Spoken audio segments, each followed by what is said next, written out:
Video की शुरुआत में हमें टियानशु सिटी को दिखाया जाता है, जहाँ पर कोई बच्चा न्यूज बेच रहा होता है और वो बोल रहा होता है फाइनली 3 साल का वक्त अब खत्म हो चुका है। दोबारा से हेवनली बुक की ओनरशिप के लिए अब बैटल शुरू होने वाली है। टिन चाओ सैक ने डिक्लेयर कर दिया है कि वो भी पार्टिसिपेट करेंगे कंपटीशन में और जीतेंगे। क्या ये सदियों से चली आ रही बैटल हेवनली बुक की ओनरशिप के लिए क्या आज खत्म होगी? तभी हम देखते हैं वो बच्चा किसी पर्सन के पास जाकर बोलता है, सर कल्टीवेटर, क्या आपको भी एक कॉपी चाहिए टियानशु न्यूज की? तभी वो पर्सन पीछे मुड़ता है। वो पर्सन कोई और नहीं होता है, शेन ही होता है। शेन बोलता है, नहीं मुझे नहीं चाहिए। तभी सीन चेंज होता है। टियानशु सिटी में बहुत ज्यादा भीड़ होती है कंपटीशन की वजह से। तभी हम देखते हैं वहाँ पर एक पर्सन दूसरे पर्सन से बोलता है, मैं बेट लगाता हूँ इस साल टिंग चाओ सेक्टी जीतेगा। और वहीं पर शेन भी होता है। शेन अपने मन ही मन सोच रहा होता है 100 साल पहले टियानशु सिटी सिटी ऑफ फॉरेस्ट के नाम से जानी जाती थी। फिर वो बोलता है, ये प्लेस बहुत ज्यादा बदल चुकी है, पहले ये जगह बहुत ज्यादा सुनसान हुआ करती थी। जिसके बाद शेन बोलता है, मैं यहाँ पर अपना रास्ता नहीं ढूंढ पा रहा हूँ। तभी हम देखते हैं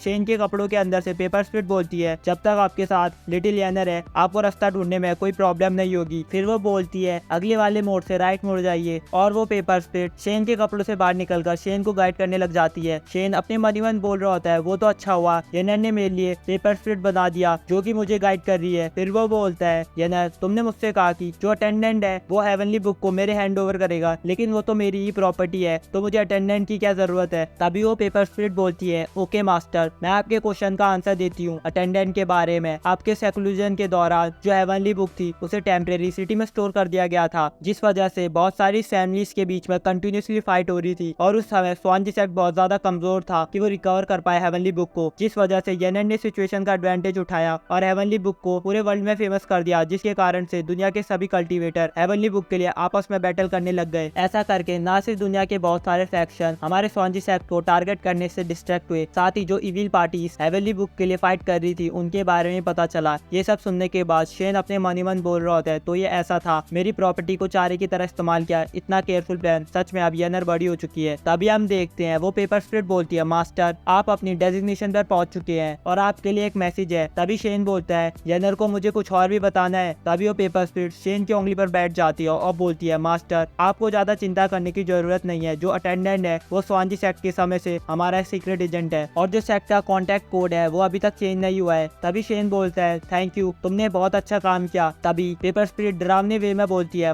मास्टर जैसे ही आपको हेवनली बुक मिलेगी आपको इमीडिएटली वापस आना होगा। क्या आप ये बात समझ गए हो? साथ ही जब आप बाहर हो आप किसी और लड़की पर नजर नहीं डालोगे। और पेपर स्प्लिट का पर्पस पूरा हो गया था शेन को अटेंडेंट तक पहुंचाने का, तो वो अपने आप जलकर सेल्फ डिस्ट्रैक्ट हो जाती है। पेपर स्प्लिट के सेल्फ डिस्ट्रैक्ट हो जाने के बाद शेन ऑफर सा फेस बनाता है और बोलता है, सच में ये बच्ची बहुत ज्यादा ओवरथिंक करती है, आखिर मास्टर के दिल में ऐसा करने के लिए जगह कहाँ है? तभी हम देखते हैं शेन की नजर किसी लड़की पर पड़ती है और वो लड़की अपने स्टॉल पर बैठकर नूडल्स खा रही होती है। शेन अपने मन ही मन बोलता है, ये पर्सन वही होगी जो मेरी अटेंडेंट है। शेन उसके पास जाकर बोलता है, एक्सक्यूज मी, क्या मैं आपका नाम जान सकता हूँ? वो लड़की शेन को कोई ग्रेट मास्टर समझ रही होती है। तभी वो एकदम से अपने खाने के बाउल को नीचे रखते हुए और अपने फ्लैग को होल्ड करते हुए क्यूट सा पोज बनाते हुए बोलती है, मेरा सरनेम शाओ है और मैं शाओ चाओ चाओ हूँ और लोग मुझे लिटिल येंटियन के नाम से भी जानते हैं। और फिर वो बोलती है, मैं ज्यादा टैलेंटेड तो नहीं हूँ, लेकिन मेरे पास थोड़ी नॉलेज है आर्ट और डिडक्शन की। चाहे तुम्हें अपनी मैरिज के बारे में जानना हो या फ्यूचर के बारे में, तुम पूछ सकते हो, मैं तुम्हें आंसर दूंगी। चाओ चाओ शेन के पास आकर बोलती है, मैं लॉस्ट आइटम भी ढूंढ सकती हूँ। शेन सोच रहा होता है, लॉस्ट आइटम भी ढूंढ सकती हूँ, ये पक्का हेवनली बुक के बारे में बात कर रही है। अगर मैं गलत नहीं हूँ तो ये अटेंडेंट होगी जिसे येनर ने अपॉइंट किया है, लेकिन तब भी मुझे कोड बोलना चाहिए। शेन चाओ चाओ के कान के पास आकर बोलता है, the king of haven over power the tiger of अर्थ। तभी हम देखते हैं चाओ चाओ के पसीने छूट जाते हैं। ये सब सुनने के बाद वो घबराते हुए बोलती है, तुम? चाओ चाओ अचानक से गंदा फेस बनाते हुए बोलती है, आर यू फकिंग 250? शेन अपने मन ही मन बोल रहा होता है, ओके मैच हो गया। तभी हम देखते हैं नेक्स्ट सीन में चाओ चाओ शेन से बोल रही होती है, जाओ जाओ मेरे बिजनेस में इंटरफेयर मत करो। शेन भी कंफ्यूज हो गया होता है। चाओ चाओ अपने मन ही मन सोच रही होती है, ये सच में एक फूल है। और शेन सोच रहा होता है, ये प्रोफेशनल है, वो मुझे बार बार जाने के लिए बोल रही है एडवांस टेस्ट करने के लिए। तभी हम देखते हैं शेन बोलता है, अगर हम फैमिली नहीं होते तो हम कभी भी सेम रूफ के नीचे नहीं रहते, तुम्हें ज्यादा चिंता करने की जरूरत नहीं है। जिसको समझ नहीं आया उससे मैं बता दूं, शेन चाओ चाओ को इनडायरेक्टली फूल बोल रहा है कि वो अभी भी एक्टिंग कर रही है कि वो अटेंडेंट नहीं है करके। तभी चाओ चाओ चाओ गुस्से से बोलती है, कौन है तुम्हारी फैमिली का पार्ट और तुम किसको इडियट बोल रहे हो? अगर तुम्हारे सर पर चोट लगी है तो डॉक्टर को दिखाओ, ना कि यहाँ पर बकवास करो। तभी शेन अचानक से चाओ चाओ के कंधों पर हाथ रखता है और बोलता है, मैं जीत गया, मैं सच में लॉस्ट आइटम को ढूंढ रहा हूँ जो कि हेवनली बुक है। तभी हम देखते हैं चाओ चाओ को शेन ने टच कराए करके उसे ऑर्गेज़म आने लग जाता है, उसके कपड़े फट जाते हैं और वो बोल रही होती है, ये फीलिंग ऐसा लग रहा है कि मेरी बॉडी जल रही है, मुझे फील हो रहा है कि मेरी बॉडी के अंदर थिक हनी है। जिस मोमेंट इस पर्सन ने मुझे टच किया, सालों से जो लॉयलनेस थी मेरे इनर एलिक्सर में, ऐसा लग रहा है कि वो एक्साइटमेंट के मारे बाहर आ जाएगा। ये सिर्फ एक ही पर्सन ऐसे रिएक्ट करा सकता है, मेरे इनर एलिक्सर को। अगर मैं गलत नहीं हूँ तो ये मेरा डेस्टिनेटेड ड्यूल कल्टीवेशन पार्टनर है। जिन्हें ड्यूल कल्टीवेशन का मतलब नहीं पता है उन्हें अब बता दूं, ड्यूल कल्टीवेशन एक टेक्निक होती है जिसमें घपाव करके ताकत बढ़ाई जाती है। और जो भी ये सब चाओ चाओ के साथ हुआ होता है, उसके कपड़े फट गए होते हैं और उसका पानी निकल गया होता है, ये सब कुछ चाओ चाओ के सबकॉन्शियस माइंड में होता है। तभी हम देखते हैं शेन चाओ चाओ से बोलता है, क्या तुम ठीक हो? क्या मैंने ज्यादा फोर्स से तुम्हारे कंधों पर हाथ रख दिया? शेन अपने मन ही मन सोच रहा होता है, मुझे येनर के लोगों को अच्छे से ट्रीट करना चाहिए। तभी चाओ चाओ एकदम से शेन का हाथ पकड़ लेती है और ब्लश करते हुए बोलती है, हाँ, the king of heavens, over power the tiger of earth, मैं ही इडियट हूँ। मैं आपका बहुत टाइम से वेट कर रही थी। जो लॉस्ट आइटम है मैं आपको उसके पास लेके जाती हूँ। और चाओ चाओ शेन को अपने साथ लेके जा रही होती है और बोल रही होती है, हम इसे डिले नहीं कर सकते हैं, प्लीज मुझे फॉलो कीजिए। और वो अपने मन ही मन सोच रही होती है, मैं इसे ऐसे ही नहीं जाने दे सकती हूँ। तभी हमें एक पर्सन को दिखाया जाता है जो कि बोल रहा होता है, क्या एम्प्रेस ने मुझे सीक्रेटली कमांड नहीं दिया था यहाँ पर आने के लिए कि मुझे असिस्ट करना होगा पैलेस से आए हुए पर्सन को? आखिर वो है कहाँ? तभी सीन चेंज होता है, हमें त्यानशु कॉन्फ्रेंस को दिखाया जाता है जहाँ पर दो लोग स्टेज पर फाइट करने के लिए आए हुए होते हैं और बहुत सारे लोग त्यानशु कॉन्फ्रेंस को देखने आए हुए होते हैं। और वो बोल रहे होते हैं, ओ शिट, ये टिंगचाओ सेक्टर सेक्ट लीडर है जिसका नाम वे टेंग हैंग है, इसकी स्ट्रेंथ अनडिटरमाइन है। वहीं पर एक पर्सन दूसरे पर्सन से बोलता है, क्या हेवनली बुक ये पर्सन ले लेगा? दूसरा पर्सन बोलता है, ये बोलना मुश्किल है। और हमें दिखाया जाता है त्यानशु कॉन्फ्रेंस में शेन और चाओ चाओ भी आ गए होते हैं। शेन चाओ चाओ से बोल रहा होता है, आखिर यहाँ पर इतने सारे लोग क्या कर रहे हैं? और वे सब काफी ज्यादा घबराते घबराते बोल रहा होता है। तभी चाओ चाओ बोलती है, ये यहाँ पर नॉर्मल है। और फिर वो शेन से बोलती है, वो देखो जो तुम्हें चाहिए वो स्टेज के ऊपर है ना? तभी हमें स्टेज को दिखाया जाता है जहाँ पर दो लोग फाइट कर रहे होते हैं और वहीं पर स्टेज के ऊपर हेवनली बुक होती है। तभी चाओ चाओ शेन से बोलती है, सर कल्टीवेटर, मैं देख सकती हूँ आप थोड़े पावरफुल हो और आप भी यहाँ पर हेवनली बुक ले आए हो। रूमर्स तो ये कहते हैं जो हेवनली बुक ऑब्टेन करेगा वही मेनलैंड को भी ऑब्टेन करेगा। फिर चाओ चाओ थोड़ा अपनी बोलने के टोन को चेंज करते हुए बोलती है, डार्लिंग यंग मैन, कौन नहीं चाहता कि वो हीरो बने, लेकिन अगर आपको हेवनली बुक अवेकन करनी है तो आपके पास अच्छा लक होना चाहिए और आप रिकॉग्नाइज होने चाहिए त्यानशु सिटी के सिटी लॉर्ड से। यही रीजन है कि स्टेज के ऊपर कंटिन्यूसली फाइट हो रही है। तभी वो एकदम से ब्लश करते हुए बोलती है, लेकिन मेरे ओपिनियन से आप टिंगचाओ सेक्ट के सेक्ट लीडर से कम भी नहीं हो। अगर आपको हेवनली बुक ऑब्टेन करनी है मैं आपकी हेल्प कर सकती हूँ जब तक आप मेरे ड्यूल कल्टीवेशन। वो इतना ही बोलती है और शेन को देखती है और वहाँ पर शेन होता ही नहीं है। चाओ चाओ अपने मन ही मन बोल रही होती है, वो कहाँ गया? तभी जो लोग कॉन्फ्रेंस देखने आए हुए होते हैं वो बोल रहे होते हैं, वो देखो स्टेज की तरफ कोई जा रहा है। चाओ चाओ भी उसी तरफ देखने लग जाती है और हमें दिखाया जाता है स्टेज की तरफ शेन ही जा रहा होता है। चाओ चाओ शेन को स्टेज की तरफ जाते देख शॉक हो गई होती है और बोल रही होती है, तुम क्या कर रहे हो? अभी स्टेज पर वैंग टैंग हैंग और सिटी लॉर्ड फाइट कर रहे हैं, तुम उन दोनों में से किसी को भी ऑफेंड नहीं कर सकते हो। तभी हम देखते हैं शेन उन दोनों की फाइट का एडवांटेज लेता हुआ चुपचाप हेवनली बुक को लेने के लिए उसकी तरफ बढ़ने लगता है। तभी वैंग टैंग हैंग शेन को देख लेता है और वो सिटी लॉर्ड को धक्का मारते हुए शेन की तरफ बढ़ने लगता है। शेन सोच रहा होता है, मैं हेवनली बुक को लेता हूँ और यहाँ से चला जाता हूँ इससे पहले कि यहाँ पर कोई मिसक्रिएट होती है। शेन जैसे ही हेवनली बुक को लेकर पीछे मुड़ता है तब वैंग टैंग हैंग बहुत ज्यादा गुस्से से शेन के ऊपर अटैक करते हुए बोलता है, शेमलेस ब्रैट, तो हमारी फाइट का एडवांटेज लेना चाहता है और चोरी करना चाहता है मेरे टेजर को, मैं तुझे मार दूंगा। वैंग टैंग हैंग शेन के ऊपर अटैक करने वाला है करके चाओ चाओ काफी ज्यादा घबरा गई होती है और बोल रही होती है, ओ नो। और इसी के साथ ये एपिसोड यहीं पर खत्म होता है।